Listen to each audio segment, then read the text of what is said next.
All right, brother. Hey, well, I appreciate you joining me on short notice, and I was picking your brain over the phone, and just was like, man, this would be a good podcast. So I didn't get to come over and hunt your state this year. I've been wanting to do it for a few years now, but I figured who else better mind to pick than somebody that lives over there, and I think you guide over there too, don't you?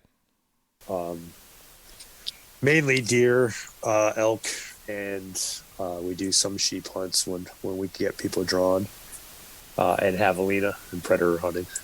Right on. And bow fishing now too, actually. What are you guys bow fishing over there, like carp? Carp. Some of the waterways we're allowed to do catfish. Really? Tilapia. Yeah. Tilapia and gizzard shad. I've never even heard of those. Yeah, it's basically a bait fish, but the problem is, in a lot of the waterways, they get really big here, and nothing eats them. So they become, then you start getting a, bait fish that's like 12 inches or larger. Too big to be a bait fish. Yeah, exactly.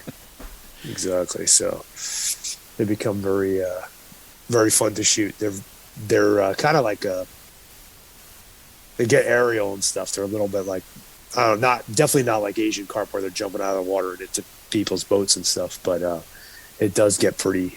They come out and they chase the lights and stuff, which is kind of cool. Really? So they're fun. Huh. They're fun. They're definitely not good to eat though. Yeah, I never even heard of that. We have shad here, but they're just regular shad. The ones that come up the river every year. Yep. And you get a 5-pound one and something, but pretty sure we're not allowed to shoot them. Yeah. I really want to go to Arizona in 2024 now, since 2023 is already here. I want to go over there and preferably hunt mule deer, but I've never shot a coos or cows or however the hell you say it. And cows is the proper way of saying it, but everybody calls them coos, including the people that live here. Perfect. Okay, I'll just go with par for the course then. So I guess starting from scratch, I know some things changed in the regulations. Was it last year for OTC? Yes. Well, it changed last year, but did not. It didn't change January last year. So your first part of the season, January, was unaffected by the new regulations. So it was just the August, December hunt for 2022 that were subjected to it, and then January 2023 start is actually part of last year's harvest data. It's kind of a weird. So basically, every August, the harvest data resets, the quota resets because it's a quota system now. In August. Correct. Okay. So if I am a guy who's looking at going to Arizona, I've done a little bit of research. I have maybe Go Hunt, Nonix, and I've been poking around and stuff like that. I'll just tell my strategies, and then I guess you can just steer me in the right direction from there, and I'm going to ask you a ton of different questions if that works for you. Sounds good to me. So I hate driving, so I would prefer to fly into Phoenix and just rent something and be able to drive to a unit and just go hunt and then fly everything back. So I'm looking at things that are close to Phoenix. I'm looking preferably my heart. I love mule deer. I love big mule deer. Prefer to chase them with a rifle, but spot and stock is also fun. And that's pretty much what I'm going to be pursuing, a spot and stock ruddy mule deer in January. And would prefer to shoot something over 150 inches would be my goal. And I'm willing to drive hours once I get to Phoenix. I just don't want to drive to Phoenix. So based off of that, I'd like to at least see some coos deer, but whether I shoot one or not, they're pretty small, not a ton of meat on them, but that's kind of the way I'm leaning. Okay, so there's a lot of different questions rolled up into your desires there. So let me start with this. First off, your tag is good for either or. It's good for either species, right? As of right now, I think they might think about changing it to just mule deer or just coos deer, but as of right now, it's an any antler tag. So you have the opportunity to hunt both. You can't harvest both. You can harvest one or the other. Okay. In Arizona, you're only allowed to kill one deer a year. So if you had, let's say you were lucky enough to draw a rifle tag, but you went archery hunting in January and you shot a buck, you're done for the year. That tag no longer is of use to you. All the rifle hunts are draw only, and that draw is in, I believe, in May, if I'm not mistaken, because I think you find out in the very beginning part of June. Okay. Whether or not you drew a tag. I'd have to double check and look at that. Well, I was looking at the cost too. So I'm like, man, I should be building points in Arizona, and I'm like, man, it's probably super expensive. And then I was looking, and I'm like, it doesn't look like it. Actually looks like it's really cheap to build points. Well, if you're already building points for other species like elk, it behooves you not to put in for the rest, because you have the one thing about Arizona, which a lot of states are going to now, is you have to purchase a hunting license to apply. So you got a hunting license. Your hunting license is good for predator hunting, fishing, because you have to, when you're a non-resident, you have to buy a combo license. I believe it's $160. I'll tell you what that is right now. I guess you got the regs open. I just popped it open. Yeah, it looks a lot cheaper than Idaho. I can tell you that. It is. It is cheaper than Idaho for sure. So okay, the non-resident combination is $160. I was right. It's $160. Perfect. And that's, so you buy that, and then that allows you for 365 days. Okay. Actually, 364 days. They kind of cheat you a day. It is good for you to apply for any hunt. So I always purchase it like right before, let's say the deer, because it's in May or whatever, and then that will get me all the stuff that we apply for during that hunt, get me all the spring hunts, and get me the elk draw as well. So if I purchase a license in May, that license is good for the January hunt too for the following year, or do I have to purchase another one?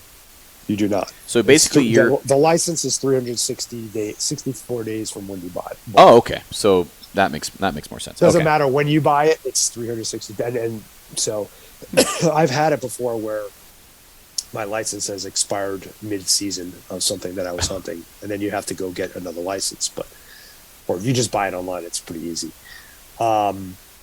So right now, what's open is the elk draw. So like you would be able to apply for elk right now, accumulate points for elk, and then when the deer draw comes up, you accumulate points for deer. So the great thing about our current system, which I don't know if it's going to stay this way, but up until this year, because of the over-the-counter deer, you can apply every year to get a bonus point, or apply every year for a rifle tag. And if you don't draw, okay, cool, you didn't draw, but you still got a license, so now you can go purchase an over-the-counter tag to go archery hunting. Right. That makes more sense. So I guess if I was going to put in for, how late can you put in for the elk? When does the elk stop? Because if I was going to buy a point now for an elk, or apply for elk now, I'd have to buy my license. Which when does deer season in January end? Is it already over? No, it's 31st. Oh, so you wouldn't want to buy it middle of the season, because then you'd come into that scenario where you're in the middle of the season and then you have to buy another license. So you're hitting 2 licenses just to hunt one season now. Correct. And well, here's the thing. Well, we'll get to that in a second. When you purchase your over-the-counter license as an out-of-state person, you can't do it until December 1st. Oh, okay. And they usually sell out in 24 hours. It's kind of become like Idaho. Really? Yes. There is a 10% cap on non-resident. So they allot 10% of the tags, historic tags, to non-residents, and it opens on midnight of December 1st, I believe. So am I already Sorry, screwed for hunting 2024 January? no, this December, This December December. 2020, I see. Okay. December 2023, you have to purchase. What sucks is because you can't really plan your freaking January hunt until December, until you know you got a tag. Right. It's bullshit. It's kind of, excuse Yeah. my French, but it's like It's all they good. kind of screwed us up. Like as an outfitter, they really messed us up. I got some ideas of what would they can keep the same system that they have and do it like we do bear, which would be having a quota for each season versus one for all three. So we in Arizona with the bow, that over the counter tag, it's good from usually like around the 20th of August to like September 11th, somewhere around there, September 9th, depends on the elk hunt. Mm-hmm. It usually ends the day before the first elk season starts. Okay. And it's a month long. Okay. So there's that season. And then the next season will be like December 10th, around there, to the 31st of December.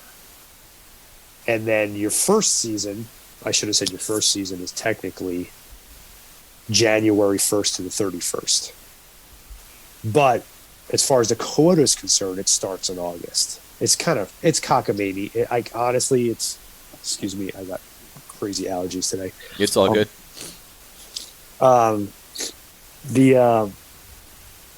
The system is very flawed. These are conversations we're going to be having with them here pretty soon. But could you go back to your question? You asked me when the deadline is for elk. It's February 14th. Okay.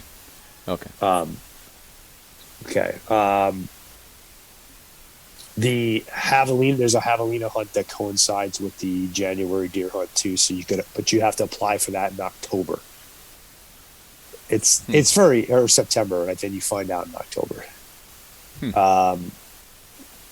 Because that's when our spring draw is. So if you want to have an archery javelina tag and an archery deer tag and come in January to hunt both, it takes quite a bit of planning. Right. Sounds like it. And luck. Before it used to be you just showed up here and you always had to apply for the javelina tag, but you just showed up here and you went to Walmart and you bought a tag. Like that's the way it used to be, literally up until last year. God dang it. Yeah. Anyhow, so that has changed.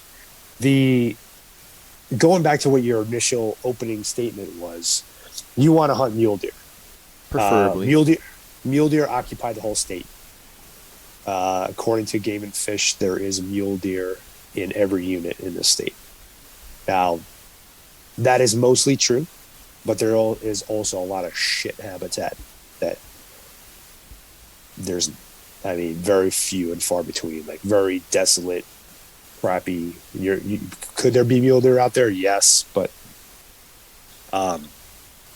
you're probably not going to find it. But in all the major units in the whole middle section of the state, from top to bottom, north to south, that is all very good mule deer habitat. And the distribution of mule deer is very good. As far as genetics are concerned, like you mentioned, you want to shoot something 150 or better, you can literally throw a dart and pick a spot. Like Arizona, same thing with elk. People are always hell-bent. Oh, I got to get unit 23, unit 1, unit 10, whatever. Yeah, there are more 400-inch bulls in those units, but there's literally a 400-inch bull in every unit. Like, it's just all how much you want to hunt, how hard you want to work, putting the strip aside and some of the like really top tier units, all the desert units can provide you 150-inch mule deer. Like, there's not a, and I say desert, but that also, even the JPs, like if you're hunting the central Phoenix, or excuse me, central Arizona, and up to the rim and stuff like that, that is all great mule deer country. There's plenty of 150 to 170-inch bucks to be had. But we're on this quota system now, okay? And many of the units, they're only allotting. Well, just to give you an example, I'm going to give you a very popular unit is Unit 36C. This is one of the units that was promoted by Randy Newberg, the Hushing guys. They just blew it up. Yeah. They destroyed it.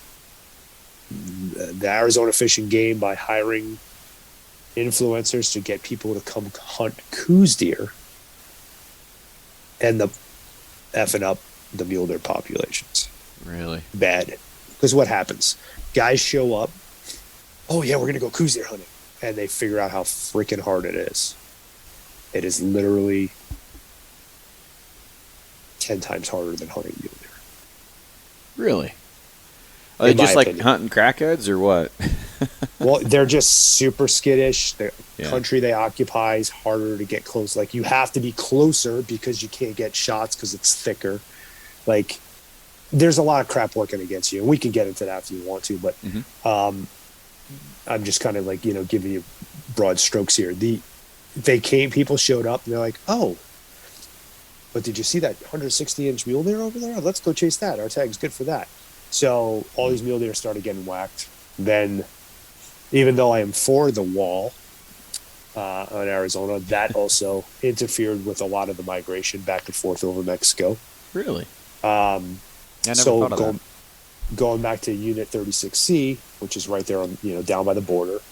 It's one of the border units. And they have like a quota of like 235, don't quote me exactly, coos deer to be harvested, but only 5 mule deer bucks.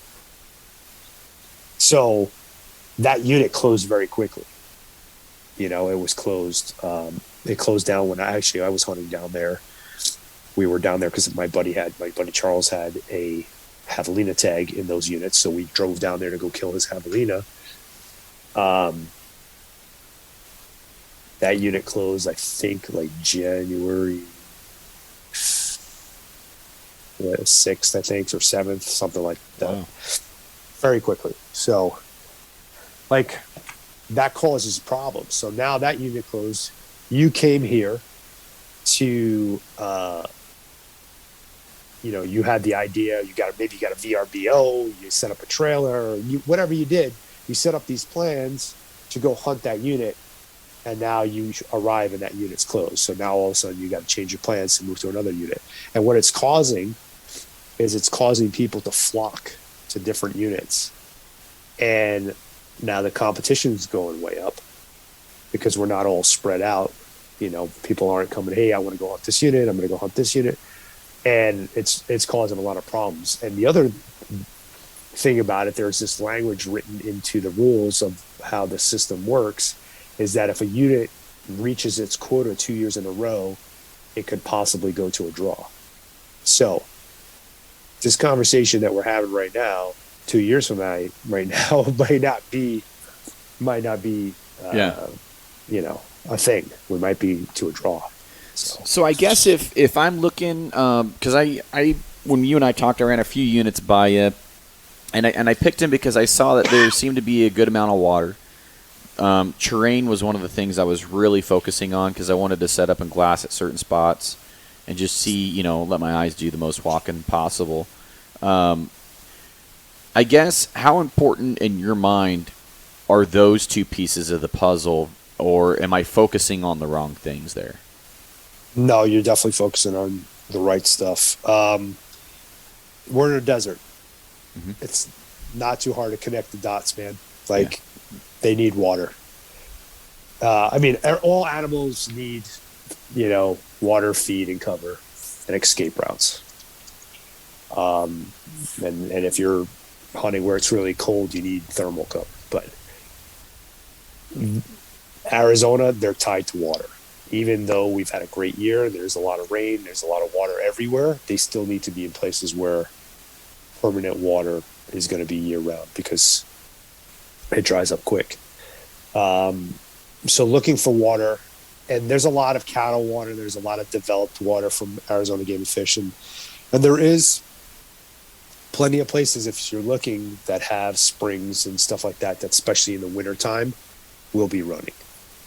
They might not be running in the summer, but the in the wintertime, especially if it's a rainy winter like we have right now, they will be running. Yeah, because I know obviously desert water is very important, but it just seems like I was on a hunt one time and they were in a huge drought where we went. It was like a 5-year drought, and then when we get there, magically we brought the rain with us, and then it was like, well, Right. anything that could hold water was holding water, little puddles of rocks, just everything, and it was just like, well, there goes all of our planning out the window. Right. So I definitely wouldn't come here with one plan. mm-hmm. Don't come here with one plan. One, because the conditions will change. Two, we have what's called a trickle rut. You never really know. This is why I, as an outfitter, when somebody asks me, hey, what unit are we going to be hunting? I'm like, I don't know. When you get here, I will let you know. Like, that's because a lot of times I'm bouncing around. So just to give you an idea, Charles was here for a week. And I put 1,000 miles in my truck that week, and we visited 6 different units. Now, how much walking would you consider you doing in that? So you put 1,000 miles. So are you glassing a ton from your truck, or are you driving, walking up to the top of a ridge, a quarter mile, getting back in the truck? Like, what's that look like? Yes. Do all of that. Okay. There's some stuff in some areas that I hunt where we got to hike 2 miles just to get to a glassing point. And there's some stuff where I pull up and literally glass, jump out of the truck and set up a chair and glass. Okay. There are a lot of roadways. There's a lot of access. There's a lot of public land in Arizona. So it's not hard to get away from people if you try. It's not hard to get into country that looks at stuff.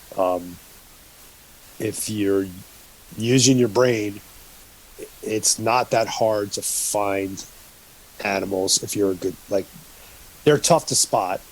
I'm not going to say that, especially if you're hunting coos deer. They're very tough to spot. If you're hunting javelina, they're very tough to spot.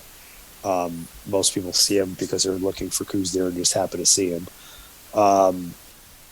But, you're hunting mule deer, you got to look where mule deer are at. So down in the desert, that means they're going to be in the rollers and in the flats.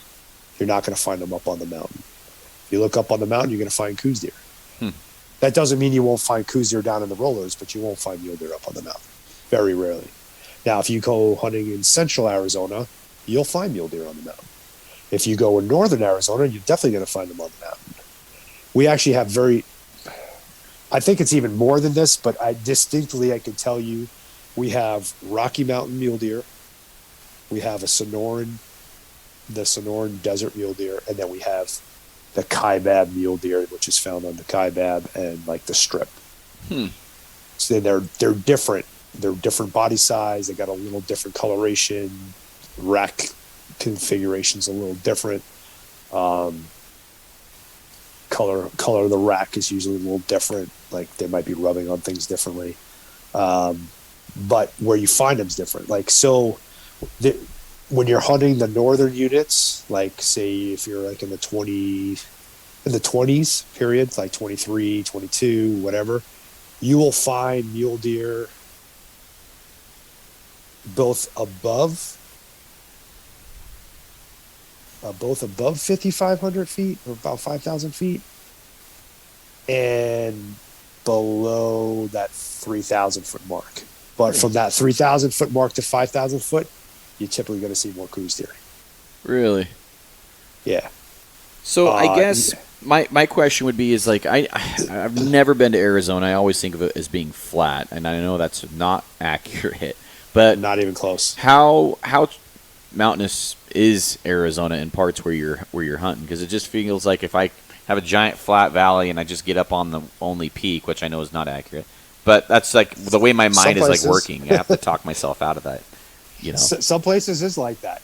Some places are very much like that. You look for the few peaks, the few points that you can climb up top, and it's just a 200 foot, 300 foot elevation climb change. and you climb up on that and you're looking through, typically if you're hunting mule deer, that's a lot of what you'll be doing. Yeah. We have what's called, they call them sky islands. Okay. I live right next to one right now. I mean, I am sitting right now at 1,500 feet, but if I go in my backyard, I'm looking at McDowell Mountain Range. And the top of the McDowell is almost 4,000 feet. And it's just it just erupts out of the ground. So I want to go over weather before we move on again. So we talked about rain and the roles that it plays. Now, the mule deer that I've hunted, they don't like it. They just hunker down in Eastern Oregon. The best hunting's nice and sunny from what I've seen. And even when we get snow, you'd think they'd move around a little bit, but they don't get a lot of that in October, and they just kind of just don't like it. And I don't know why. Maybe it's just they haven't got all their winter fat and coats yet, and they just are cold. But how do your deer act in a weather front or rain or just anything but sunshine? Really depends where you're at. But if we're talking about the desert, I don't really think the rain affects them at all. Matter of fact, one of my guides has got clients right now, and he's hunting. It's been raining the last 2 days here, and they've seen a shit ton of deer. Really? Yeah, shit ton of deer. Now, you get up high in elevation, and that rain becomes snow. That can change things. Right. We don't have a whole lot of migration here, but you will see, especially like. Just to give you an example, this is not a deer example, but just it was an elk hunt. I had an elk hunt in 2011, late season archery elk hunt, and I was in Flagstaff, had that unit. It's 7 East, and that's the tallest peak in all of Arizona. I think it's like 13,000 feet or something at the very top. Holy crap, that's taller than the highest peak in Oregon. Yeah. So we had all this. It's the very last mountain of the Rockies, by the way, too, I think. Anyway, so I had all this intel trail cameras and all this stuff when we were allowed to use trail cameras, pics and all this stuff. And I was going to tree stand on them. I had everything set up, corridors. Snow came in November.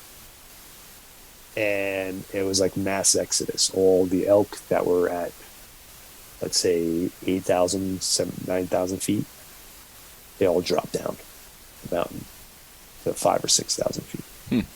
So you'll get that same mini migration. They'll just drop an elevation. If it's a big mountain range, they'll just drop an elevation off the tops.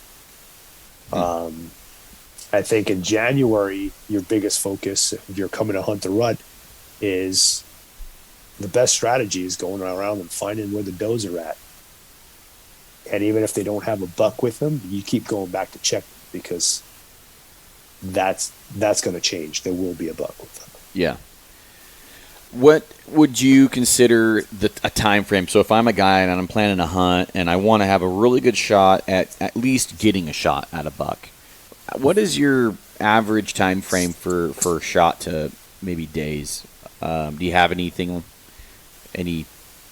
there? I think that all really depends on the caliber of hunter that you are. I'm not directing this to you, just like in general to your people that are listening. Me personally, I like to have at least a absolute minimum of 5 days. But I would prefer to have probably 7 to 10 days total. I know it also depends on what caliber of deer you're looking for.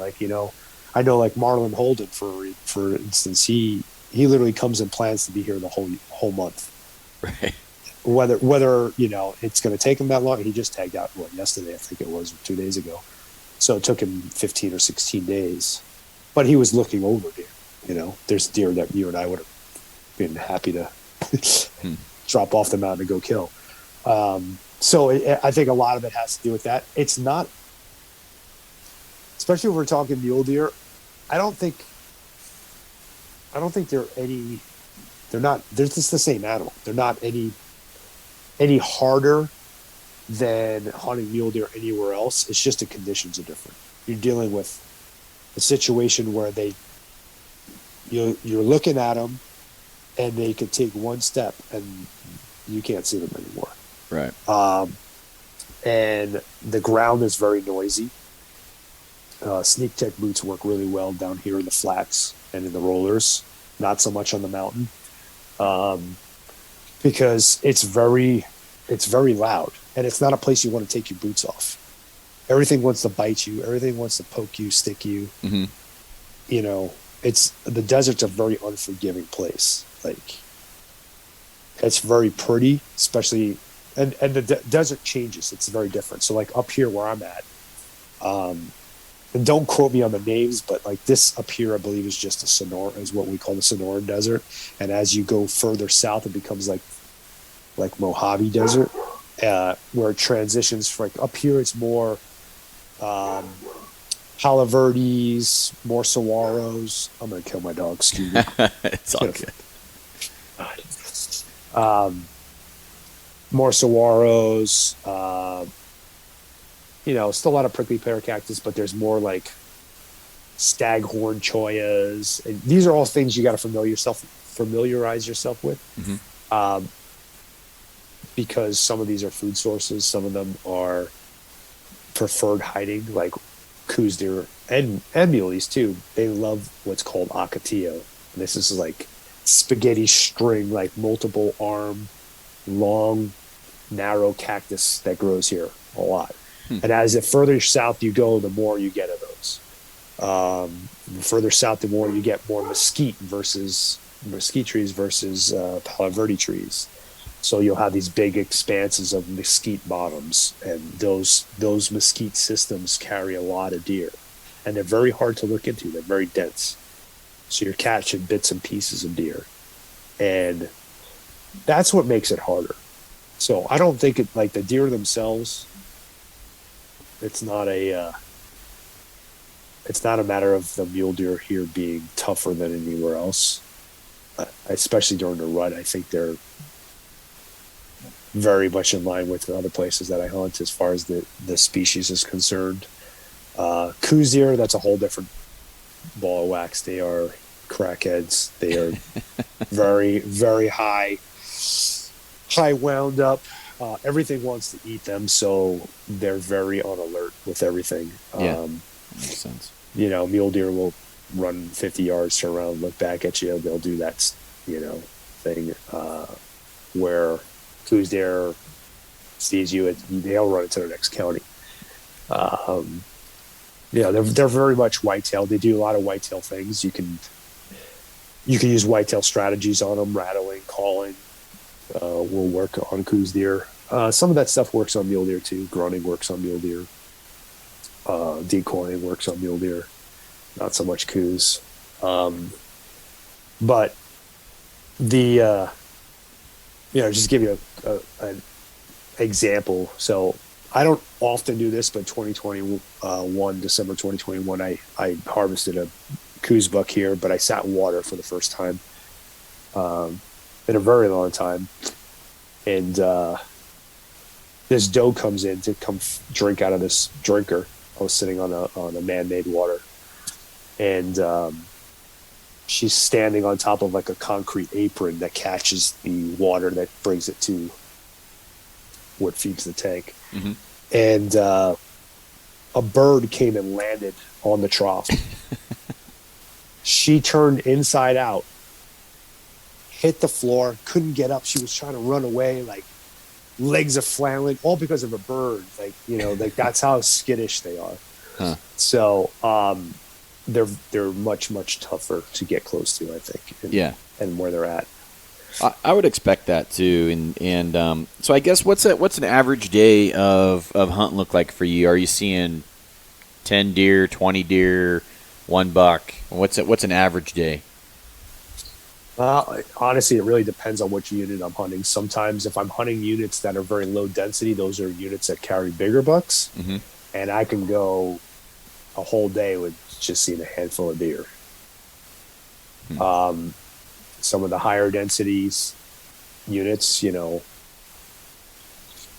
it's not uncommon to see, 60, 70 deer a day. Okay. Yeah. Over here in Oregon, man, it's hit and miss, but you'll see 20, 30 deer maybe a day. And if you're lucky, a couple bucks a day. And we'll go for a week and a half, and usually we'll see one or two just big bucks. And the rest of them are just, average 130, 120, But you have to hunt your freaking butt off where we go, and it's like you're still not even guaranteed to see one. It's just it's frustrating. It's worth getting out of Oregon to go pursue better opportunities, which sounds like Arizona's a pretty good opportunity, but it just sucks that everything's changing though. Yeah, everything it's changing. Like the OTC in Idaho, it changed just a couple years ago, and it's a freaking zoo now. And it sounds like Arizona's a zoo, and it just this out of state OTC or anything really is just. I feel like every state's starting to feel the pinch. Every state's starting to get more competitive with non-residents. It's just, I don't know when it's going to happen, but there's going to be a bottleneck sooner or later. There's got to be. Yes. Well, it's happening, and it's happening across the country. So, I mean, like we're seeing that right now here in Arizona. Some of the other states that I hunt, actually, I've gotten to the point where I don't even want to talk about some of the other states that I hunt on the podcast and stuff like that, just because, my hunting to me is more important than my popularity. Yeah. Than my popularity on social media. But it's getting to the point that, and I'm not blaming out of state, because it's not out of state, because we have a up until this year we didn't have, but even with the 10% cap, it's not enough. I think that they made some really poor decisions in the last 10 years that have brought us to the place that we're at. But mule deer in general, and I'm going to say this, and I don't want to piss people off, but mule deer in general across the country are on the decline. Mm-hmm. And the only way to right that ship is to make changes to make those things happen. I don't want to see hunting opportunity go away. Shit, I go freaking everywhere. And this particular hunt that we're talking to is my favorite hunt of the year. Is literally my favorite hunt of the year. Not only because it's in my home state and I can hunt from my house a lot of the times, but it's just a special place to be. The desert's a special place to be in the wintertime. And the rut is, I love hunting the rut. I don't have a whole lot of big velvet bucks. I actually don't have any big velvet bucks, to be honest with you. Most of my big deer have all been taken during the rut of some sort. Yeah. They're pretty close to the rut. Man, I've got a few velvet bucks, and I just man, those are cool. I'm ready to go back and kill a hardhorn now. Like, it's just, some guys like velvet more. I personally, just want a big dark rack. Like, I like those darker, I don't know. And velvet's kind of just, the couple bucks I did mount that were velvet, I did fake velvet, and, not ever doing velvet before. I'm like, I got talked into it, and they're not even close to what the deer actually look like. I lost 30% of my mass on my bucks. It's like, I'm like, oh man, I remember holding them, like, it's just a chunk of bone that you're holding on to. Your hands can not even really go around the whole horn, or maybe barely touch, and now it's like you're grabbing just a regular blacktail antler. It's like, what the hell? It's just like, I don't know.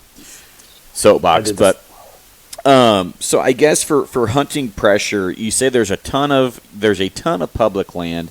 So if you're getting pressure, do you put up with it, or you just move? Well, I've been dealing with hunting pressure my whole life, though.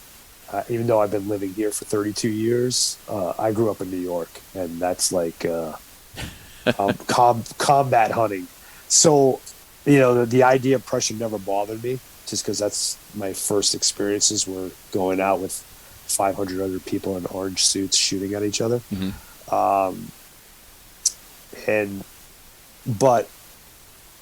So it's not that hard to get away from people, and it sucks when they're in near spots and whatever. And there's deer very well distributed throughout the landscape, so you should be able to find deer other places. I, for one, if I pull up to a spot and there's somebody there that is already there, I'm not one of those guys that goes 100 yards down the road and glasses at the same shit. Like, that doesn't fly with me. Mm-hmm. I get pissed off when people do it to me, so I'm not going to do it to them. But and you'll run into that. Charles and I, 2 years ago when he was here, we were stalking a buck. Him and I went down together. I was actually going to call the buck over for him, and these guys, we had spotted them from the highway, so it's not like it was this like crazy honey hole or anything, but we were clearly parked on the side of the highway, and these guys saw our truck and they came out. We made this big circle to get the wind right and everything, and we were almost where we needed to be to make that happen. And these guys started charging in from the road, coming straight at these deer, not giving a shit about the wind or whatever. And of course, blew them all out. And I don't get heated very often, but I got really heated about that because this was like the fourth time something happened during that hunt. And I was just like, you know what? I'm like, Charles, move your ass, dude. We're gonna catch these guys. I said they're not outrunning the raptor. I said let's run. We ran into them, jumped in my truck, and I chased them down the highway, and I pulled up alongside of them, made them pull over, and I gave them an earful. They were from Pennsylvania. I'm like, we don't do that shit here in Arizona. I'm like, I seems like every year I find those assholes too. Every year, it just never fails. Yeah. I guess if I was going to go over there and hunt, I have to put in for a unit. But the way that it sounds like it works is I just have to get a tag. No. And then it's good for a bunch of areas. You don't have to put it. If you're talking about the OTC, you're just buying an OTC tag, and whatever unit is open, you're allowed to hunt. Okay, and it's first come, first serve. Correct. God dang, and it sells out quick. Yeah, I mean it's like 10,000 tags though. Okay, but it sells out fast. Yeah, sells out real fast. Well, it sounds like I've got plenty of information to go off of. I feel more comfortable now. Like if it sounds like if you're just not seeing deer, move. Don't overcommit. Right. Glass. Be willing to walk a little bit here and there, and just glass until you find a buck you want to shoot. Basically. Yeah. So don't overthink it. Simplified. That is definitely it. For sure. So, in your opinion, at least go for 7 to 10 days if you can. Preferably no less than 5. I mean, if a guy that hunts it and lives over there and guides is saying you need 5 days, I'd give myself more than that. For coming out of state. Yeah, because it's just like anything else. The more at bats you get, the greater your chances are. 100%. And I've got one more question for you, John, and this is a question that probably I only really care about. What's the snake situation over there in January? Is there a lot of rattlesnakes in January? Because I don't like them. In 32 years, I've seen 3 in January. In that time of year, yeah, December to mid-February. Okay, I've seen about 3. That makes me feel better because if I'm like spotting and stalking and I'm worried about snakes the whole freaking time. I don't know if it's a phobia, but it's pretty damn close if it's not, man. Yeah. I just can't do it. If you're coming in September or August, then that goes up to about 2 or 3 per day. A day? I mean, in some areas, yeah, it could be. Holy crap.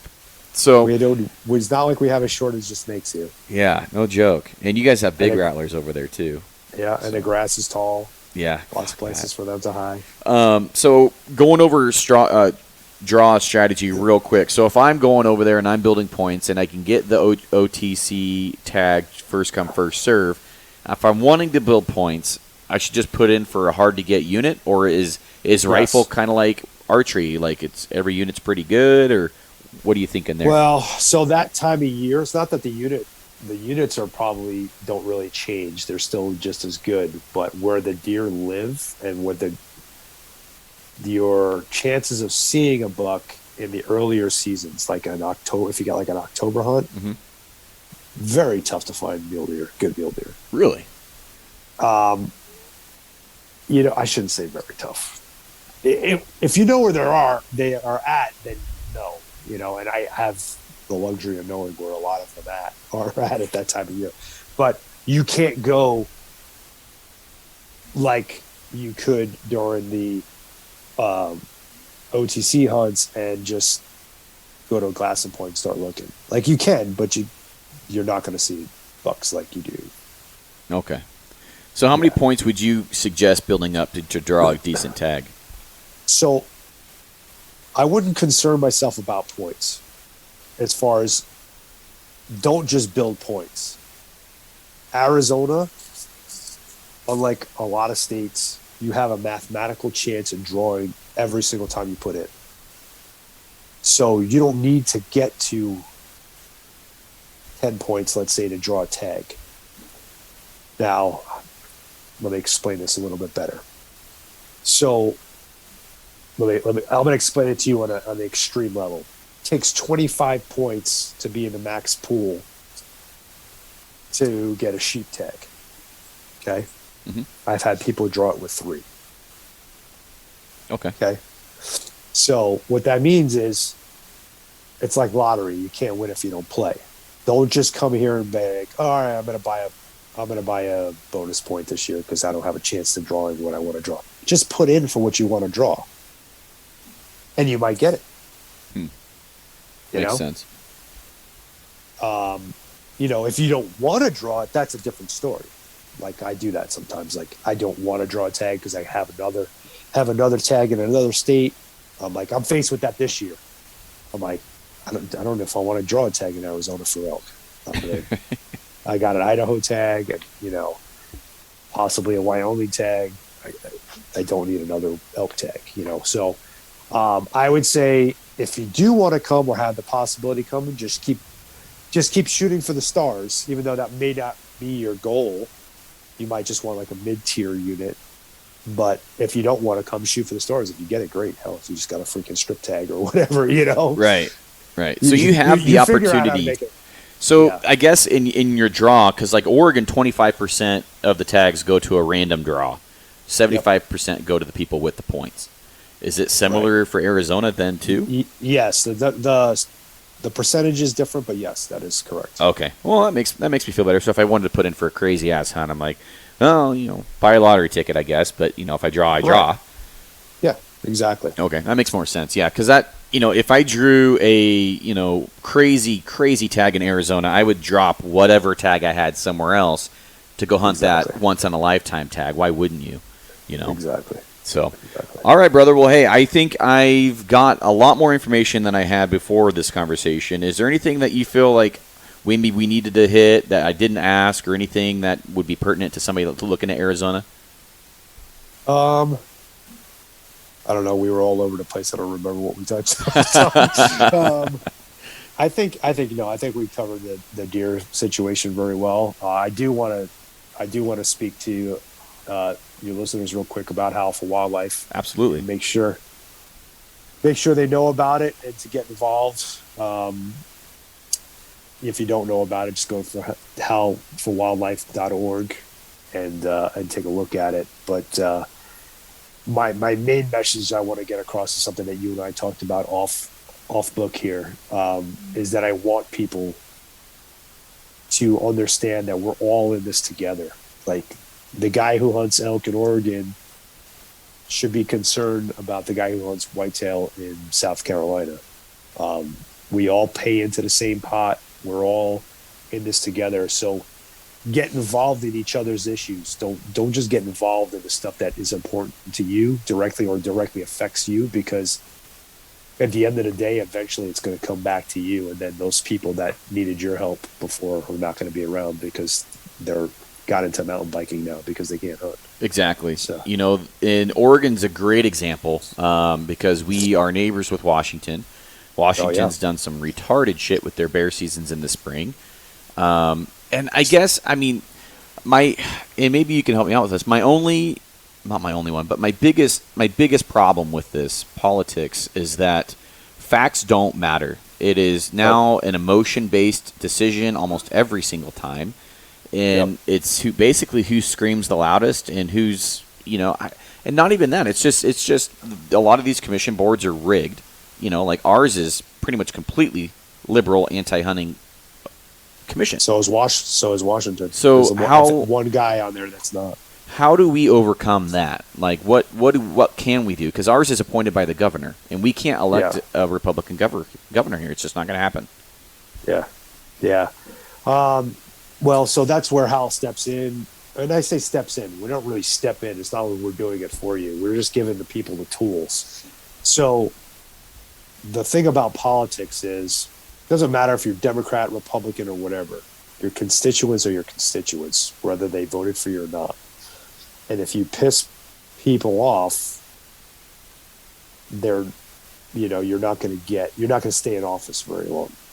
And so what you need to do, and what we effectively do with Alpha Wildlife, is we need to show those people that there is enough people. There's not just this squeaky wheel complaining about bear hunting and bears are sentient beings and blah, blah, blah, blah, blah. That's a small group of people making that squeak, right? If we're a much bigger squeaky wheel over here saying, no, bear hunting is this, and we're providing information and we're providing the science and stuff like that, 9 times out of 10, it'll go our way. Regardless of, what party these people are from. Now, there's some situations right now, Washington, that's a very, very, and I'm not going to, I don't really want to go on record saying this, but they're a very corrupt commission. Mm-hmm. I don't feel like I shouldn't say no matter what we do, but they are very agenda oriented and they're trying to push their agenda no matter what. But that has been backfiring on them. Yeah. Well, it's just sad when they don't even listen to their own publicly funded biologists. It's just like... Exactly. And I've asked them, I'm like, because I know some of the biologists here locally. It's like, how do you do your job when you know that whatever you say doesn't matter? I mean, I know that's blunt, but... Besides... I mean, they're not listening to you, so what's... I enjoy working with wildlife. I mean, that's really about all they can say. It's like, right. And it's not their fault. I mean, I know where their hearts are at, and I know that they push for the right things, locally at least. And it's just like, man, it's just deaf ears. If something was getting voted on that I had no freaking clue anything about it, about maybe like euthanasia in Rhode Island of a rat, and I had to vote, I wouldn't fucking vote because I don't know what I'm voting on. I don't know anything. But that's part of the problem with our system, in my opinion, is like people have the ability to vote on things they have no idea what anything is. And I know that's like why one of the things that we're trying to do is, when we have an action up and we want hunters to get involved, we're doing everything we possibly can to educate that person, so they know, what am I getting involved in here? Like, what is this? These are here. These are all the facts. This is how it affects me as a sportsman, and why I should get involved. Yeah. And then you just ultimately make the decision. I don't think really, because we don't get involved in stuff that's hunter to hunter. Like, trail cameras are banned here in Arizona the past, it's almost 2 years now. We didn't get involved in that because that's a people problem. Mm-hmm. It's not a wildlife management thing. So if it's directly tied to wildlife management, or it's going to affect funding or affect the way the wildlife is managed in any way, shape, or form, then how for wildlife to get involved in it. Because then it's not a people problem. Then it's like, okay, here's the facts, here's the science. This is the outcome if it goes the other way, and this is the outcome if we keep it. And so, in my opinion, there shouldn't be anything that one hunter comes, even if you're not a bear hunter, okay? Even if you don't believe in killing bears, you as a hunter should understand that there is a management component. Okay.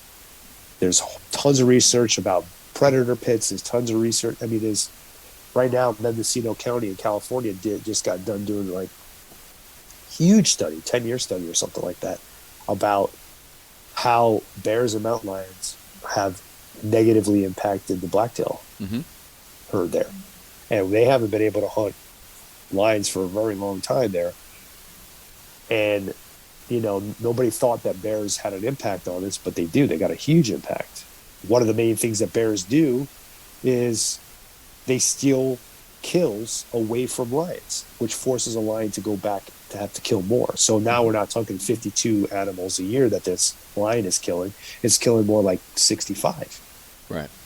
You know, that just, you know, changes things. Think about that. Like, so here in Arizona, they're claiming that there's 2,000 mountain lions, right? So 2,000 mountain lions times 52, that's 104,000 ungulates that are getting killed. That's, you know, deer, sheep, antelope, elk, javelina, whatever.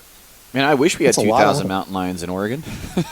We have close to 7. So that's the thing, is that's the number they use, but every person I've ever talked to who's in the know says it's somewhere between 4,000 and 5,000. Yeah, I believe it.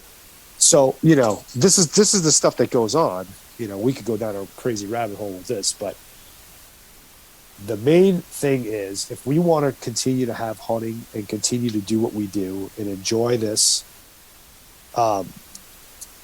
let's not even look at the management right now, because there's management stuff. But if we want, just politically and policy-wise, if we want to continue to have this, it's important that we all stick together.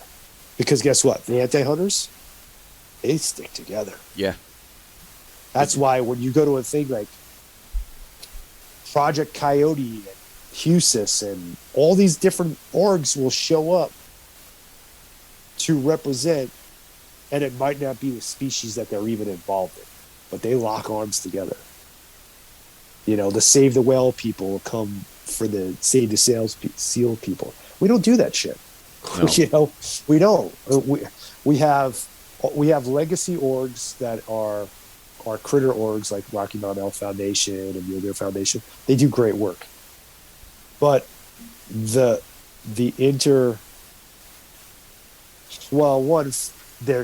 aren't policy. They don't really get involved in policy much because they're 501c3s and they don't want to direct policy because they'll lose their status, and you got to be a 501c4. And there's a whole, you know, bunch of crap or reasons why they don't get involved. But like, if you look at like SEIs and stuff like that are set up to do that, they're not really, and I'm not trying to bag on them, because they all have their place and they all do great work. And I'm a member of more than half of them. They just don't do what needs to be done. And I mean, that's why House of Wildlife kind of came about, because we were just tired of seeing that, and we wanted to, you know, push the needle. So, well, anyway, I'll get off my soapbox. No, it's all good, and I appreciate what you guys do, and I think it's valuable. And I was just talking to a guy about that a couple days ago on his podcast, and I'm like, you know, like it's time to start getting more involved, because I'm seeing it all around me. I'm part of the Oregon Hunters Association board locally. Okay. You know, like if you're just complaining without doing anything, you're bitching. You know, you're not being a part of the solution. So right. It's time to start being part of the solution and just get involved. I mean, really, it's like 1-2 nights a month, and that's really about it. You know, it's not a big commitment. It's not even that crazy. Like, not even that. Like, so let's just look at House of Wildlife, and I won't take up too much more time. Like, an action takes what, 45 seconds to do? Mm-hmm. Just get on there, put your name in your email, boom, click, you're done. Move on with your day. Like, what I don't understand right now, there's a bill in Canada. Okay, so we're involved in all of North America, not just the United States. There's a bill in Canada. They're going to lose the ability to hunt with firearms if it passes. It's crazy.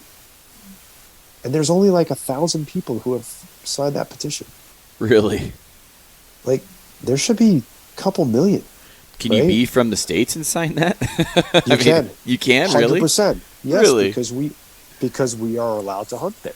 Oh, okay. So that's the other thing that people don't understand. Like we constantly come across that here. Well, that's in Colorado. Why should I get involved in that? I'm from Oregon, Well, if you ever hope to hunt in Colorado, that should mean something to you. But even if you never want to hunt there, we all can get involved. Our animals and our public lands are held in public trust, right? We own them as a public, right? And we have the say in policy that happens in Florida just as much as it happens in New York or Indiana. It doesn't matter when it comes to this stuff.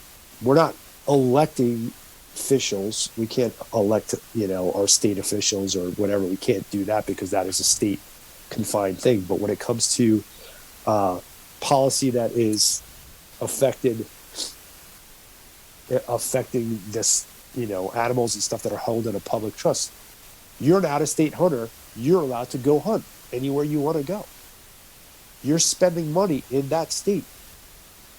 Yeah. You're buying a tag. You're doing this. And as hunters, we all pay in federally to the same pot. Pittman Robinson all goes into the same pot. All these license sales and tag sales, portions of that all go into the same deal. And that is our voice. Once that diminishes, our seat at the table gets less and less and less and less. And when we are the less squeakier wheel than the other, guess what? Right. Bye-bye. Very easy to say, okay, well, because it's not publicly as acceptable now. It's much easier for a politician to go, yeah, well, let's get rid of mountain lion hunting because, yeah, they're cute and cuddly kittens.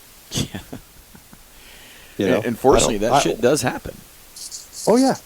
Especially if a lot of this stuff is moving to ballot box stuff, we're going to lose everything. That's where Oregon's at. Yeah. So, anyway. All right, man.